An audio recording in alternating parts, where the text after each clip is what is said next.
This is David Prosper, host of the Leadership Revolution. Thanks for listening to the following broadcast from Public House Media.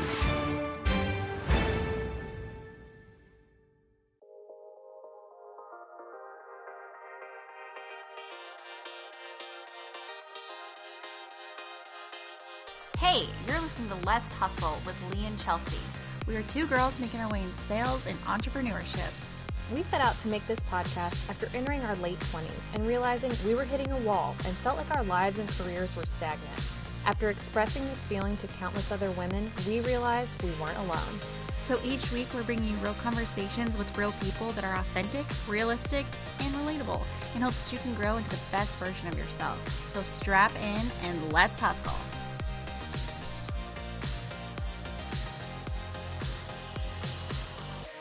Hello, friends. It is another episode of Let's Hustle. I almost said it. I almost said the forbidden one. I did too. This is another episode of Let's Hustle because it's better than anything else. Any other hustle you could possibly think Especially if it's a project. Who hustles for a project? Good gosh. If I'm hustling, it means it's a lifestyle. That's... I hate it. Anyways. Sorry. You know what? Today's episode is all about, like, positivity, so we need to chill out for a minute. We need to reel it in. We need to not... I don't know what you're talking about. Be haters. You're right. You know what? Okay, so today we're talking about mantras. Yeah. And another time we'll talk about shade. But today... Right. Today's not that day. Today's not the day. Today is all about light and happiness and changing mindset and creating good habits for yourself. Mm-hmm. And not being a thief. Anyways, so I digress. And not being a thief. Love it. But yeah, so today we kind of hinted at this in our last episode.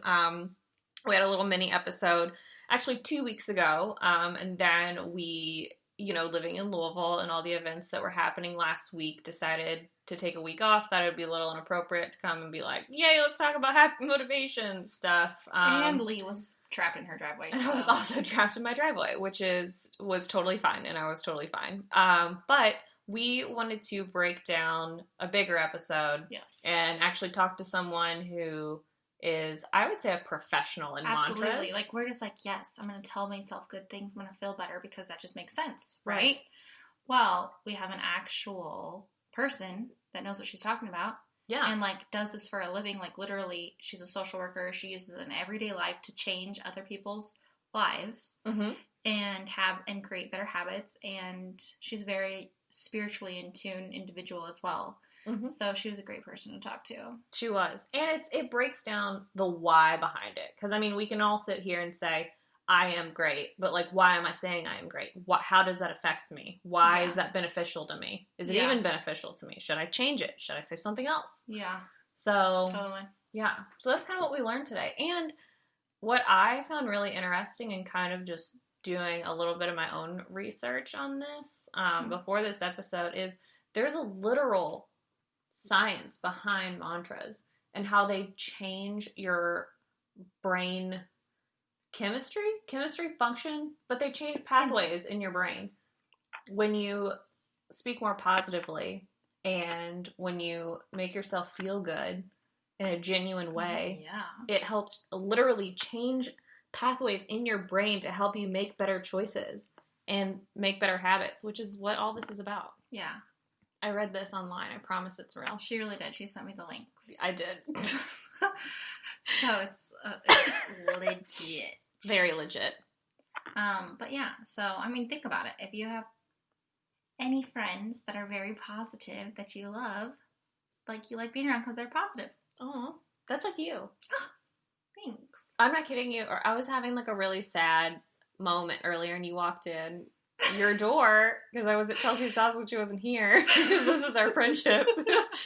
And I don't remember what you said. Oh, I think you said, honey, I'm home. Yep. And I immediately, I just felt like a yellow bright light just beaming out of me. Love it. Yeah. But, yeah, so we hope you guys enjoy this episode.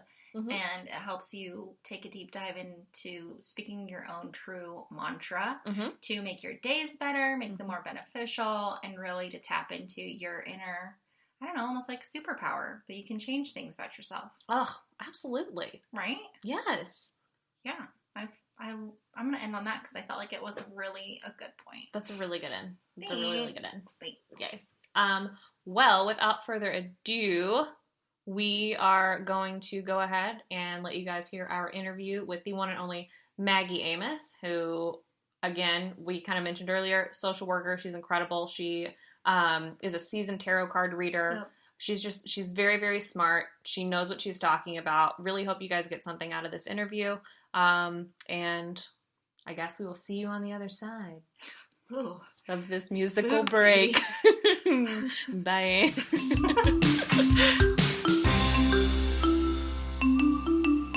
Hello, everyone, and welcome back.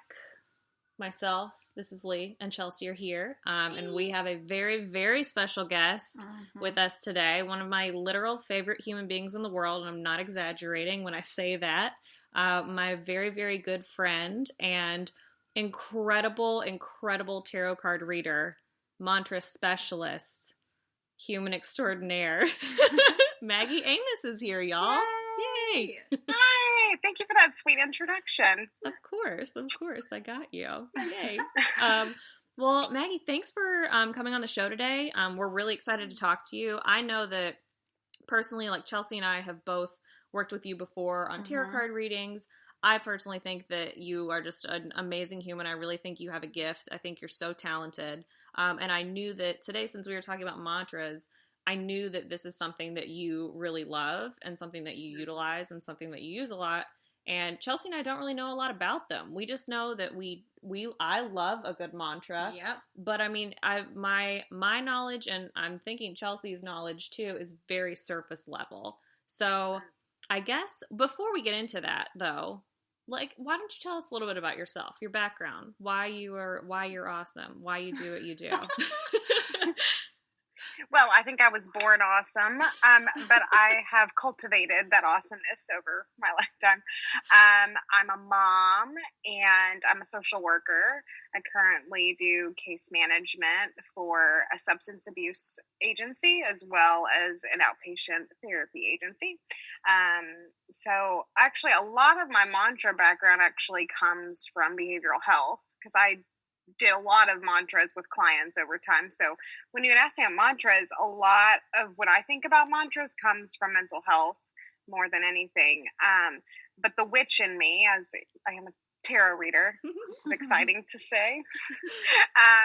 And I've been doing that for about almost 4 years now. My business essentially is a Facebook page.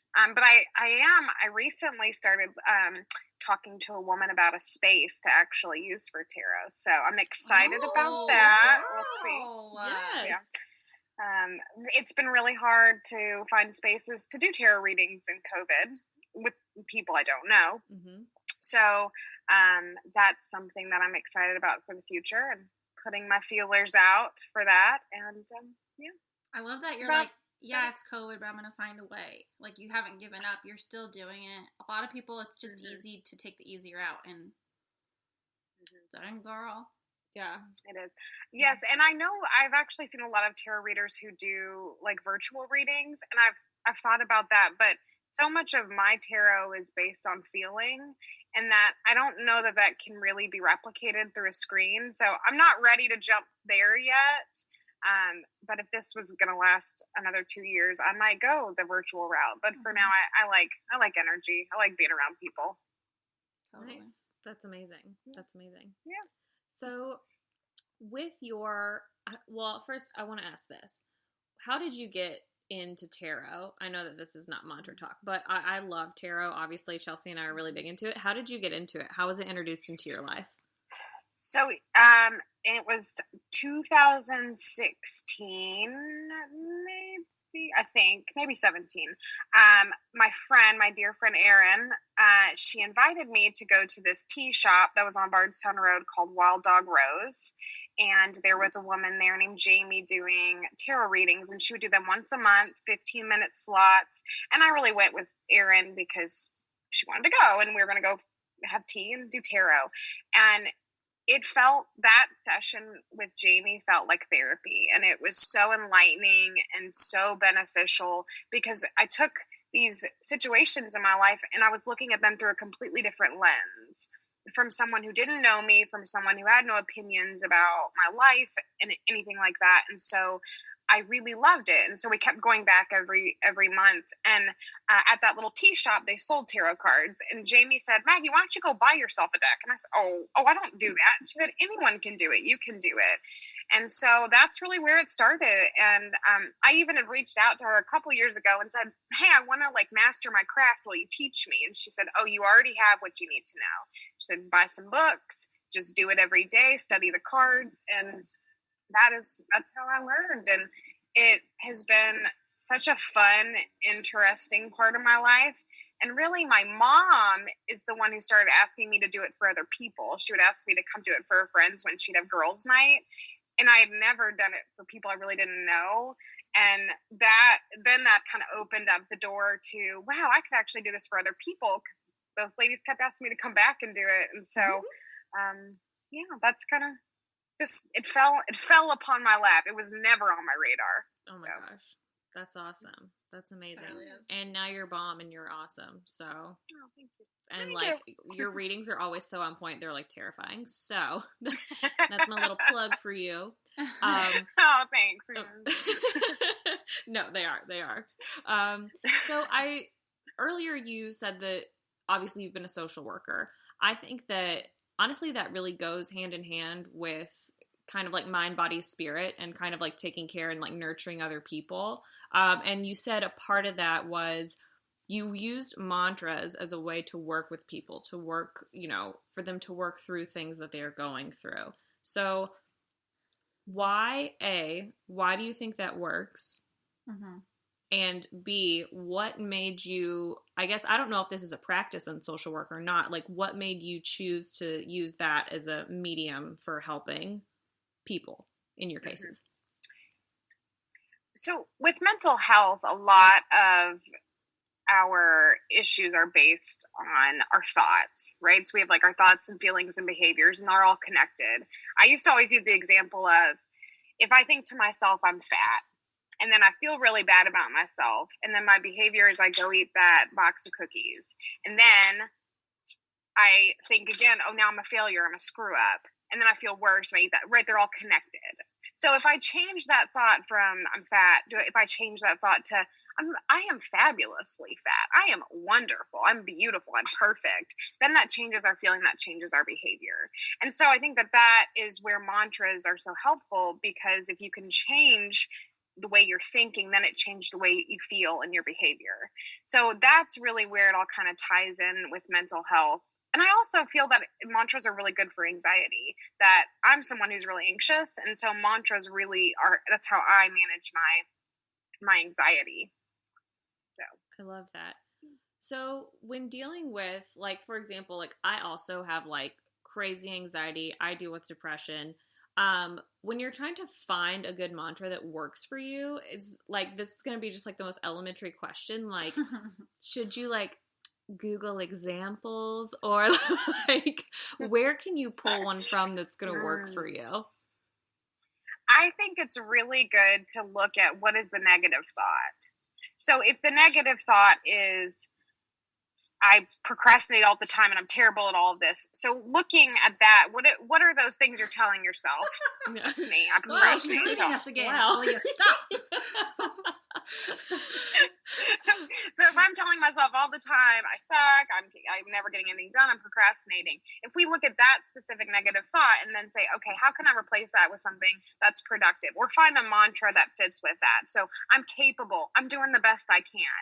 Finding mantras to address what is it that you need. Because also, I think probably one of the most common mantras that I see, especially my friends, I see a lot of my friends write on their mirrors, I am worthy, or I'm special, I'm important. And those are things that really speak to our self-esteem and how we feel about ourselves. And so I think that finding your mantra is really pinpointing on what part of your your thoughts in yourself that you need to address. And so if you can find, I'm thinking anxious thoughts about the world is going to end, let's find a mantra about the world that we can tell ourselves to replace that thought.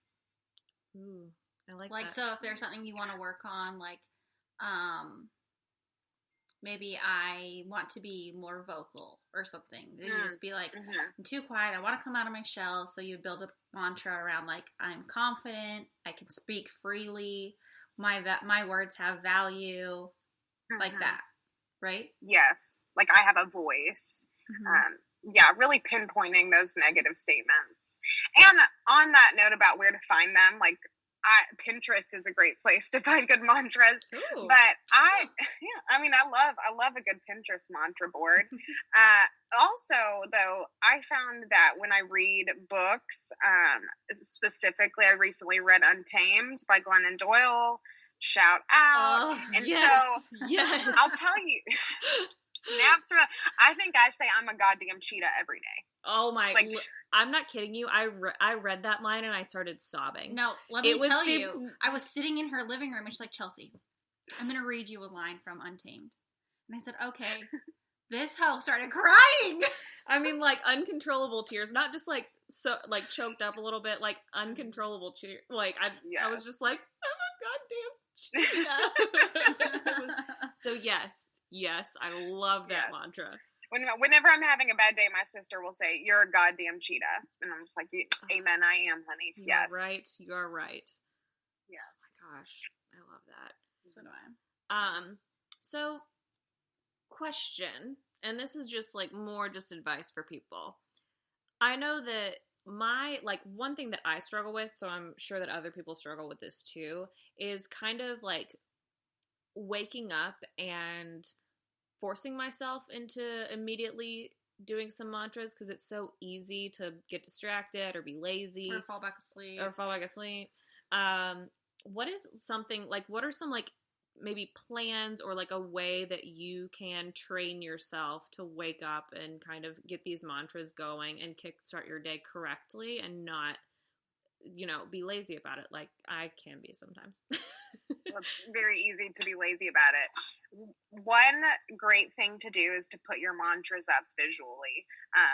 Writing them on the mirror, putting Post-its around. If every morning, if the first thing you do is go to the sink and brush your teeth and look at your hair, putting your mantra there, and so you read it, and that'll be a reminder to, hey, say your mantra.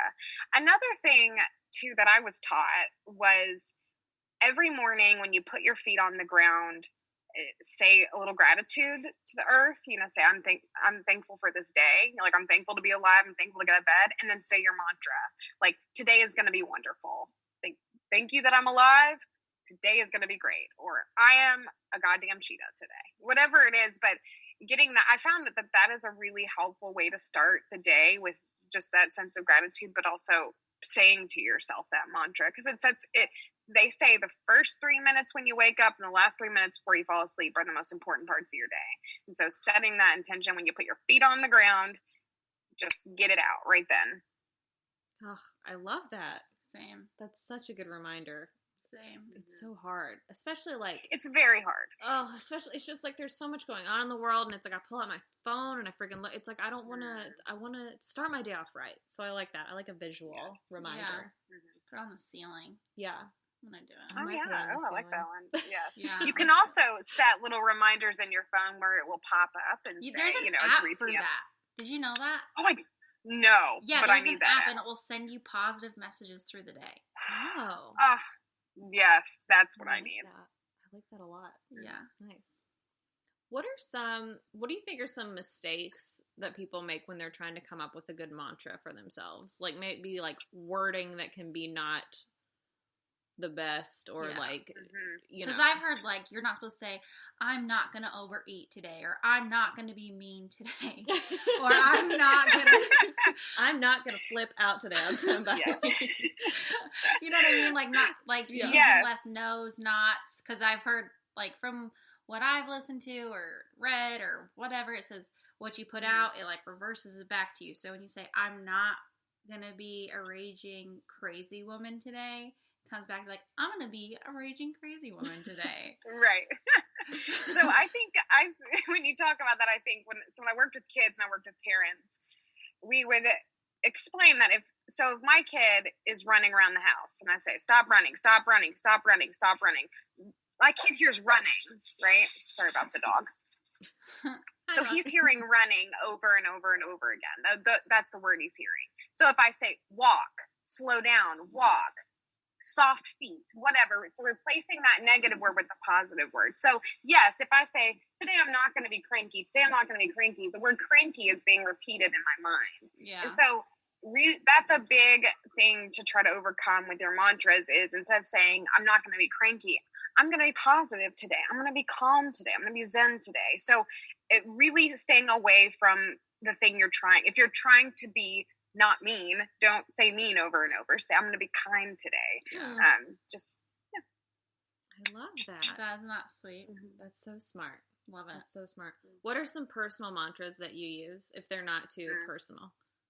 No, not at all. Well, I think that a lot of my mantras have to do with parenting. And one of the things I tell myself every day is we do the best with what we have. We do the best with what we have. Because I think that we set really high standards for ourselves and the world is chaos right now and it's hard. And so I remind myself that I'm doing the best with what I have. And another one that has really helped me recently is that I'll say to myself, relationships take work. Because I think that we sometimes get this idea that like it's all rainbows and sunshines. And when I remind myself that this is work, like this is what it takes. And I remind myself a lot when I'm getting cranky about something going on in my relationship. I surround myself like this is hard, this is work. And that has really helped me. And so another thing that helps with my anxiety, you're good, is I ask myself, will this matter in 5 years? Will this matter in 5 years? That's a great question. Will this matter in 5 years? Absolutely. That's a big mantra for me when I get anxious about, the dog pooping in the floor. Well, is this going to matter in 5 years? Yeah. And that's probably not a traditional mantra, but that's definitely a mantra that has helped me with my anxiety. That's one thing that I have to ask myself, even like with my husband, if like there's something that's like really annoying. Obviously, I'm PMSing today. So, like, maybe he does something annoying, and I'm like, is this affecting me? Like, is this going to change our relationship and our lives in the next year? Then just, like, walk away, girl. Yep. Or, like, a friendship. Yes. Like, is this going to, if I say this to my friend, is it going to affect our friendship in a negative way or a positive way? And is it going to have a long-term effect on it? If it's not good, then just walk away. But I also think that helps you build your boundaries to be like, no, actually this is worth fighting for. Like I am, because if you can like sit back and reflect and ask yourself, then you can really analyze like, okay, I really do feel like this is worth digging my heels in about, which I don't know, that boosts my confidence a little bit in what I'm doing. Absolutely. So. Yes. It's almost like mantras kind of feel like this reminder to ourselves. And when you get into a habit of saying it and that becomes ingrained in your thought process, it's like these little nuggets of reminders of, hey, this isn't such a big deal right now. Oh yeah, I told myself that. Like it's a really good way to rewire your brain on how you look at a situation and how we, like in our relationships, if you saying, is this really going to matter? Is it that big of a deal? That those mantras really help remind us that, and it can be in a subconscious way. Like when we use mantras over and over and over, then it becomes like a reflex, right? So we just automatically say it, and so then that it completely changes our thought process on that. Yeah. So. Yeah, and it's all about like changing your thoughts. It literally goes back to your original point of changing your thoughts, changing your behaviors. Yes. That all just came full circle. Thoughts, feelings, and behaviors. It's a little triangle, there you go. Goodness. Yeah. I love it. Art. I love it. That's a good mantra exercise too. Of if you can identify if whatever the behavior is you want to change. So if the behavior is I yell at my kid. If that's the behavior I want to work on. So I yell when I feel frustrated. And what am I telling myself when I'm frustrated? What are those things that I'm saying? And that's a good way to figure out, okay, what is the mantra that would be most helpful? Because I think with frustration and parenting and online school and all of that gets the best of me a lot. And I just have to tell myself, it's okay. It's okay. Today is going to be a good day. We're going to get through this. It's okay if he doesn't finish his work. And if I know that when I'm frustrated, it's my behavior, I have to look at what am I thinking when those things are going on. Such a good point. Right? Truly a good point.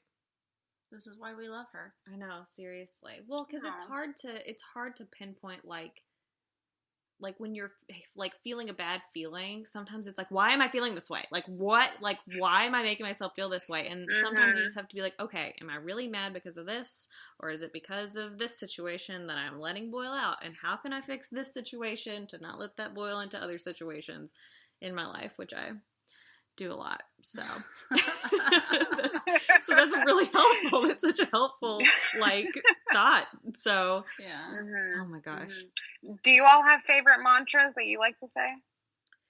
So I like to say I think I am capable is it's very helpful to me, because I think that I grew up with kind of a defeatist attitude of just like, well, I can't do this, so like, why haven't I tried? Well, I can't even do that. Like, I'm not going to be able to do this, so blah, blah. So kind of just saying like, I am capable and I can do this. That's like something that it immediately makes my body feel more relaxed. And that's a mantra that I like to use a lot. Mm-hmm. What about you? One of my favorite things I tell myself is I trust myself fully. Just like, I just say, Chelsea, I trust you. And then that's just what I tell myself when I'm questioning. It's like, I'm going to make the right decision. And if it's not the right decision, I'll learn from it and I'll grow and I'll be better and I'll be more successful. So I'm just going to trust myself, because every time I question myself or take someone else's advice when I feel like very strongly about something else, it never works out. And so this year has been like my year to strengthen the connection with me and my soul. And that's like the one thing that just building that trust in myself, keeping little promises to myself, not beating myself up, giving myself grace, and just like fully trusting myself. So that's what I tell myself. I like that. Oh, trust yourself. I like that one. Like, I trust myself. That's beautiful. I love that one. It's beautiful, Chelsea. Yes, queen. Amazing. Something I tell myself when I'm really having a hard time making a decision is I say, whatever decision you make is the decision that you're supposed to make. Yes. Because that's our destiny. Whatever I decide to do, it's going to be the decision that I was meant to make. Doesn't always say it's right or wrong, but it is the decision that's supposed to be made. And that kind of gives me some peace about, is this the right decision? Should I do this or that? Just say, whatever I do choose to do is what I'm supposed to do. Yep. So. Absolutely. I think it helps take a lot of pressure off like life expected, like all of those things. It's like, yeah, this decision is what I'm choosing, and if it's not right, I'll have another decision I can make to make it better. Or like, I used to always want everything to be so perfect, and then I hear about other people's lives, and I'm like, frick, I did everything by the book. I'm so boring. And like, I could have made like a few wrong turns here, and then I would have had some more stories to tell. But it's like, so it's like, it might not be the best choice to make. Like, if you have to choose between two jobs and you go with one, guess what? You weren't looking for a job when you found that one, or you were looking for a job when you found that one. And it's going to work out regardless. So just trust yourself that you'll get through it. I think that's the biggest thing, is like, you're not here just to live. You're here to like be and experience and make choices and do all these wonderful things. And so it's not just to do step-by-step thing. You know what I'm trying to say here? Yes. Oh, yeah. We're following. We're picking up where you're putting down. Perfect. It's been a really long day. Oh, yeah. It's fine. Awesome. Yay. Well, Maggie, I love you, and I am so happy that you were able to come on today and talk to us a little bit about this. What we usually do at the end of every interview that we have is we have what we call yoga time. And so yoga time is like at the time at the end of yoga class where they're just like, do whatever pose you want for a minute. Who cares what it is? So we like to give our guests like a minute, 2 minutes, however long. And you can talk about anything that you want to talk about. Maybe we didn't cover something. Maybe a different question. Maybe you want to talk about Lost. Maybe you want to talk about Lost, like a Netflix show you've been watching. We don't care. So we're giving you some yoga time in 5, 4. I don't know why I'm counting down. Anyways, 3, 2, 1. You can go. I've recently been telling a lot of funny Bennett stories about my kiddo, and so really because I want to remember all the funny things he says and does. So he goes to this little camp a couple days a week, and it's a block away. And so I walk and go pick him up. And we live very close to a former mayor of Louisville. Not the current, but just a mayor. Right. So we're walking home the other day, and he waves at us, and I wave. I said, Bennett, did you know that used to be the mayor of Louisville? And he looked at me and he said, oh my God, Mom, we live in the same neighborhood as President Obama. It brought me so much joy. That's so cute. Bennett, you angel. Oh my God. I know. So we had to talk about what's the difference between a mayor and a president. And as a mom with a kid who has lots of questions and lots of things to say, I'm learning about, I had to figure out, how do I explain the difference between a mayor and a president? And is the mayor like the president of our city? Kind of, not really, but he's kind of in charge. I don't know. So it's been an adventure. Oh my God. Yes. That was an amazing story. I love that. Okay, if I still have a yoga minute, I do want to talk a little bit about Lost. Yes. Really quick. Absolutely. Yes. Okay, so I don't know if this is going to spoil it for anybody, but we just finished the season, and should I spoil it? Girl, or should I not? Girl, it is 2020 if you've not seen Lost by now. There's been enough spoilers this year. Add to the pile. Yeah, do it, girl. Yeah. Okay, so I just got to the end of season 3 where we find out they're going to get rescued, but something really bad. Obviously, they're not, they weren't supposed to be rescued or whatever. And it has sent me through this, existential crisis for me of, am I living in a world where I made the wrong choice and then this is just the alternate reality, or this the right choice, alternate reality? And then I'm, going down this spiral about, I thought for 3 seasons they were in purgatory. And now I'm kind of wondering, are they in purgatory? Shanna, my girlfriend, thinks that it's an alternate dimension. And I can't figure it out. And my biggest concern about Lost is, am I going to get to season 6, the very end, and all my questions just aren't going to be answered, and I'm going to be totally unfulfilled? You want to tell me so many things, don't you? I'm want to answer all my questions. Oh my God. I liked the ending. I'll say that. Okay, that's it. That's very comforting. I liked it, but I very, very much like Damien Lindelof. I love his writing. Mm-hmm. Some people did not like it. I personally liked it, and I think you and I are kind of maybe the same in a couple of ways. So I think you will like it, and that is all I will say. Okay, good. That's been my worry of. So you know how some TV shows you can tell that when they wrote the first episode, they wrote the last episode. Yes. And everything, right? There are really cohesive shows like that. Yes. 6 Feet Under is a really good example of that. Mm-hmm. They knew exactly how they wanted that show to end, and it was impeccable. And then there are some shows, not to hate, because I really like How I Met Your Mother, but I felt like they did not know where the heck they were going. I was literally about to use that as an example. This is not a How I Met Your Mother ending. I will say, have you watched The Leftovers? No, I haven't. Okay, same guy, Damien Lindelof. He wrote it, and it's amazing. It's one of my favorite shows of all time, and how they did that is they literally wrote the last episode first, and then went back and wrote the series. Now, they did not do that with Lost, but I think that they knew where they were going the whole time. Mm-hmm. Even if there was some detours, I think they knew where they were going. So, I'll say that. You will enjoy it. That makes me feel good. Yeah. That makes me feel good. Yeah.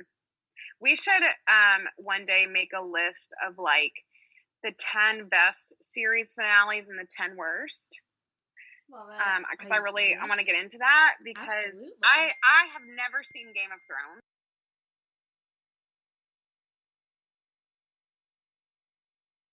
That's my time into a show that is very emotionally taxing if I'm not going to have a good ending. I'll just say, if you want to watch it, make sure you have a very good therapist. It's rough, girl. And it's rough. It is like life, where sometimes bad things happen and there's no resolution, and that's okay. And that's what you have to just get through. Maybe that'll be a good exercise in accepting reality. Oh my God, yeah. Maybe we should all just watch Game of Thrones. Maybe we'll just become desensitized to it and we'll just be ready It'll be fun. for anything. It'll be great. Oh my gosh. It'll be great. Cool. Well, I love Thank that you for my yoga time. I know. That was wonderful. That was so great. Awesome. Well, Maggie, thank you again for joining us today. You're an angel. You're wonderful. What's your Facebook page that people can find you on? What is it called? It's called Tarot by Maggie. Awesome. Yeah, Tarot by Maggie. that. Great. We will also leave a link to that in the info in this episode, so you guys can check it out. Again, make sure to follow us on Insta, Let's Hustle Podcast. Rate us, give us a review. It helps our ratings. You're angels. Maggie, thank you. Chelsea and I will see you next week. Goodbye.